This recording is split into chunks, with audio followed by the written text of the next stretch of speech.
Damn, 3 months of no reviews on my channel? Yeah, sorry for no uploads, but I'm gonna make my comeback. And with this turnaround, I get to talk about... Yeesh. This is definitely not a map I like to make a return on. Alright, let's get this over with. I got nothing else to say about this map, so let's get straight to the point about why I think that Zetsubo no Shima is a map that never held up.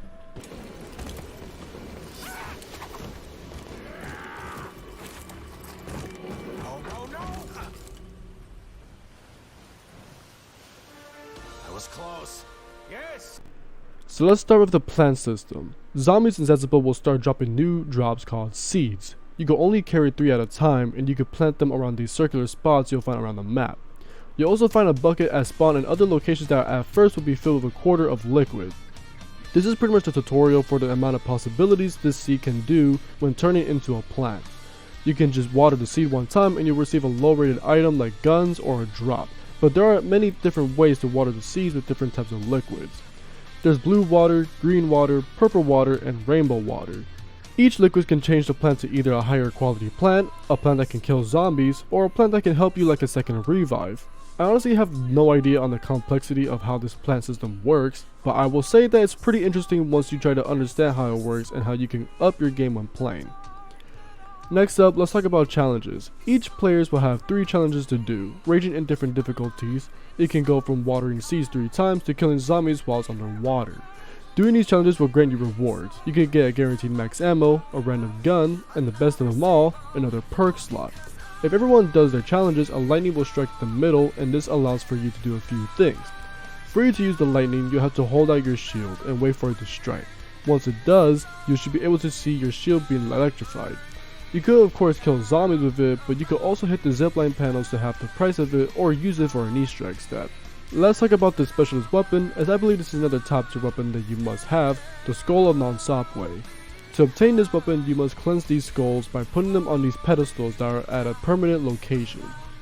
They have symbols on its head, and you must match it with those pedestals for it to begin the cleansing process.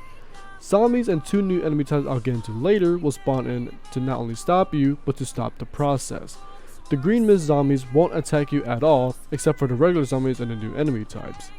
Once it's done, everyone will disappear except for the actual zombies, and you can then return it back to its original location. Do this 4 times, and a new area will open up next to you. The skull will be in the middle of the room, and interacting with it will start a lockdown. The keepers from previous maps makes its return, and you have to kill them to feed the skull. Once it's done, you'll finally be able to use the skull of Nan Sapwe. This weapon is very powerful as it can stun and kill zombies almost instantly and basically everything else around the map. There's also an off firing option in which you can mesmerize the zombies. It won't kill them, but it will lock them in place. This is going to allow you to escape pretty easily. There's also something that helps you in doing the Easter egg, and it can open up a few hidden secrets around the map. So I've been going on about the new enemy types, and honestly, these are probably the worst that Black Ops 3 has to offer. First one is the spiders. When a special round appears, your screen will start getting covered in webs as a way to let you know that the spiders round has started. The most they do is to attack you with webs, and this doesn't really do a lot of damage, but there's more to it than just shooting webs. They can block your path by putting webs on your doors and cover your perk and gobblegum machines. They can easily be killed by your weapons, but you can also one-shot them by shooting spores that are around the map and let them walk into it. Last enemy type we got are thrashers. They make their grand entrance when you open up the bunkers and you'll see a zombie get smothered in spores. If you don't kill that zombie in time, the map will trap it in vines and turn it into a thrasher. I do believe that this is a cool way to introduce an enemy type, and what it does is somewhat like a Margwa, as it can red screen you if you aren't careful. They can also eat you and make you see in their point of view when you're playing co-op, and when you go down, basically turning you into a thrasher. To kill a thrasher or to save you, you have to shoot the spores that are located on their body. Not the hardest thing in the world. Thrashers will only appear when a zombie is covered in spores, and you'll know when their body is emitting an orange smoke. Even then, it isn't 100% that they'll turn into thrashers, unlike the spores that come out of them when you do kill them. Now, why are they a problem? We'll get to that later. We got a new equipment called the gas mask, and they're pretty simple. After putting them on, spores won't affect you for a while as it has a limit. The spores will make you cough and do other things that I can't get into much details in this video, but when the mask is on, it isn't an issue. It can also help you breathe underwater for a longer duration. We do have new traps here like the plane and the windmill trap that I like to call it, but let's be honest, do I have to talk about all traps in every map? They aren't really the most important thing in the world, so let's get to the good stuff like the KT-4. The design of this wonder weapon is pretty cool, and it acts like the Sluka Fire from Die Rise. Shoot at a zombie normally and it'll kill them, but you can hold down the fire button to charge it up like a staff from Origins. This will then allow you to shoot the floor and a puddle of acid will appear, killing every type of zombie, spiders, and it can harm a Thrasher. The KT-4 can kill Thrashers pretty easily with a charge shot and 2 to 3 regular shots. However, this isn't the final version of it. After getting a few more pieces, you can upgrade it to the Masamune, leagues better than the KT-4, and the Thrashers are going to have a hard time trying to kill you. But what makes this wonder weapon pretty cool is that it isn't used solely to kill zombies, as it can help you in other ways. If you water a plant, for example, you can shoot the plant after to get better items, and shooting at spores will allow you to get a speed boost. This can be done with both versions of the wonder weapon. It can also destroy webs, so you got that going for you, but you shouldn't waste your ammo on that honestly. And finally, there's a spider boss fight. This isn't the main boss fight, but you need to kill it to get to the main Easter egg. After receiving the KT-4, you'll be able to shoot these webs to enter its den. A spider will appear, and now you must survive and kill this spider. It isn't hard at all. Shoot at the spider's mouth when you see green vomit spewing out, and you'll be able to damage it. The spider can attack you with their legs, shoot acid at you, or even get little spiders to attack you. After killing it, a tooth can be grabbed by its mouth and whittles wine and cannot be accessible anytime. This also explains the origins on how the perk exists. Now that's everything I can think of. Let's talk about the map.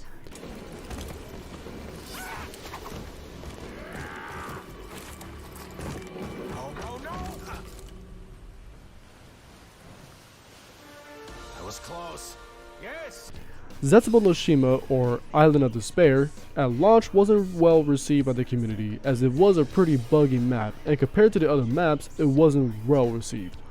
But when I do these reviews, I don't talk about the launch of each map because that doesn't matter to present day where the map is basically finished with patches and bug fixes.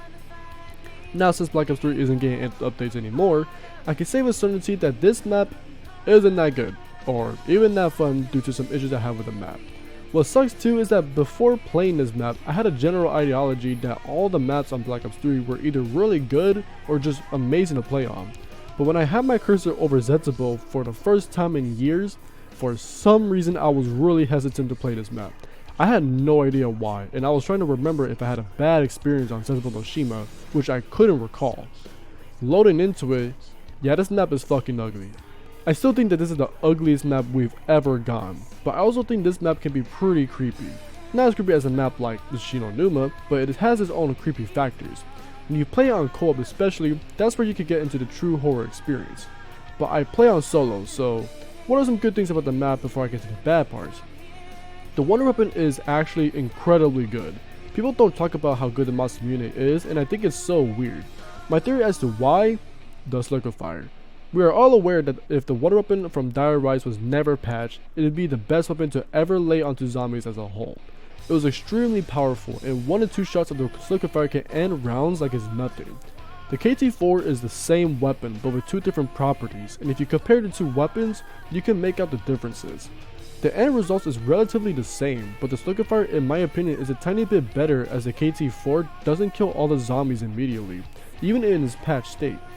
But I do believe that the Masamune is infinite damage, so it beats out the Sluka Fire on that front. It's crazy too because this wonder weapon is better than the wonder weapon that is up next on a new video that will be coming soon. Building it as well is cool, but it could get pretty repetitive in my opinion, but it isn't too bad. Overall, the Masamune is great at what it does, but let's get to the next thing, the box weapons. From the MP40 to the M1 Garand making its return to the Marshall dual wield pistols, I think these are weapons that are good on their own front, except for maybe the M1 Garand. But the Marshall pistols are very powerful. These pistols are better at handling the Thrasher than the KT-4. They just make these mini boss zombies explode like it's nothing. You don't even have to shoot at the spores to kill them with this pistol. Just shoot it in the middle of it and it'll just work just fine. I like what Zetsubo offers, but if you watch my previous videos, you'll note that I believe that Mob has the best box weapons in Black Ops Zombies. The MP40 is fine, but it's mostly be used for a point gun. The Easter egg song, Dead Flowers, is a song that I think is cool, but I don't care for it too much honestly. This map in general doesn't have a lot going for it really. The spider boss fight is cool too, but I don't really have anything else to say about it as it's so easy to beat without even trying. Now for the skull of Nan Sapwe, this weapon is sick and is my top 3 favorite, with the sword for shadows being number 1 and the skull being number 3.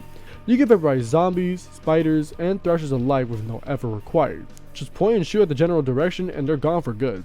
The off-fire is meant mostly for opening up secrets, as you could get a free max ammo when opening up a wall near the artillery gun, but being able to stun zombies is a nice feature, even if it doesn't last that long. Reasons why it's my number 3 favorite and not number 2 is due to the specialist weapon on the next map, but it's also because it's on Zetsubo no Shima. Last good thing I'll say about the map is the plant system, as I think it's a cool spin on the pods from Shadows of Evil. But what makes it an annoying feature is the fact that you have to constantly water them for you to get cool shit. That's all the cool things about it. What about the big bads of Zetsubo no Shima? Thrashers. These guys fucking suck. Again, I think these are cool zombie types, but what makes it annoying to fight them is that once you kill one of them, 2 more are more than likely to spawn in because of the spores they leave behind when killed. Their spawn rate is massive once you get to the higher rounds, and it generally makes their appearance more frustrating than threatening. If you compare them to panzers from Origins, it's night and day how terrifying the panzers can be when you hear that infamous alarm. Whereas the thrashers appear so often, I get so tired of seeing them way too fast. If they could lower the spawn rate, it wouldn't be so annoying, and it overall would be a nice experience to see them. However, these mini boss zombies ruin the experience of many players, including me, whenever we play this map. Now who else does this? The spiders. The spiders as of now are my least favorite special round boss of all time. They are annoying on so many levels, and the fact that they can appear anytime after seeing them for the first time frustrates the hell out of me. It's not the fact that they could kill you, as their damage is abysmal, but it's the fact that there are so many of them that you will have a door get blocked by spider webs and you could get trapped. I don't personally care about the perks being blocked off or the gobble machines, but the fact that they can do this almost every round is what bothers me a lot. I think the jumping jacks were bad. Oh please, these guys are way more annoying to deal with. Another thing about the map that's bad, the pap skin. It's also the most ugliest thing to look at, as it's just a gun covered in vines and whatever else is on the weapon you're holding. I don't know how this got past the testing phase of the map, but they liked it for whatever reason. Does it fit the map aesthetically? Yes, 100%, but it doesn't mean that the skin becomes valid for this reason. Would you rather have a pap skin as beautiful as Durazan Drakas or Zetsubo's? Exactly, you go for the former. If a gun is gonna look presentable on a map that looks like this, I'd at least want to feel like I'm holding a gun that can destroy zombies and feel powerful doing it. This pap skin doesn't make me feel great at all.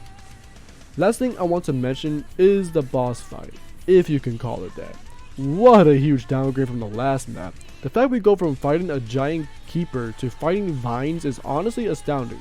All you have to do is run in circles to not get caught by the hundreds of thrashers, spiders, and zombies, and shoot the spores off the vines 4 times to beat the boss fight.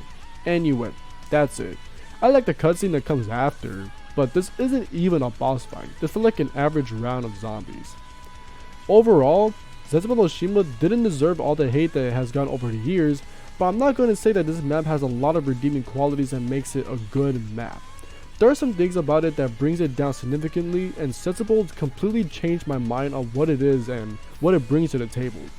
After completing the Easter egg, I exited the game feeling nothing in the process. It didn't feel rewarding, I wasn't ecstatic to finally finish the map. Instead, it made me feel frustrated that it was basically a nothing burger. The plant system is just a pause with a few extra steps. The KT4 is just a liquefier, but you can charge it up, and the enemy types are just plain annoying. If I felt like this map was hurting me for the sake of it, then try to reward me with something for getting better.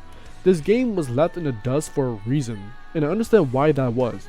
But I also don't believe that it's the worst map COD has to offer. So after all of that, let's get into the lightning round, so I can spew information in your face and I can get to Goa Krovi as fast as possible. This is the first map to where you could swim underwater. Wow, how fucking innovative. That's actually the first thing I put. Okay. In a step where you have to unclog this pipe and get into the lockdown, if you use anywhere but here, you'll immediately skip the step and you can turn on the power like if nothing happened. When clicking a grenade, you have 5 seconds till it blows up. However, the timer resets when you throw it at a machine or doorway that is blocked by cobwebs. When interacting with the webs, you'll go into an animation in which you cut it down. To make it go faster, you need to buy a Bowie knife, and this has the time in which you cut down the webs. This one is kinda gross, and I actually can't confirm this is true, so bear with me here.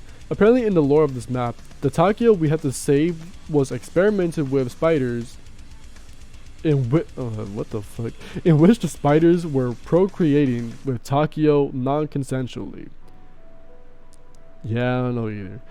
And that's all I have for today. Sorry for taking a while to make this video as I was going through a journey involving myself and my mental health, but I do want to make my return to YouTube to finish what I started involving zombies. I'll try my best to continue on with the daily schedule like before, but I can't promise anything. So I hope you guys enjoyed today's video, and if you did, make sure to like and subscribe. It means a lot to me. See you next time, stay safe, and stay hydrated.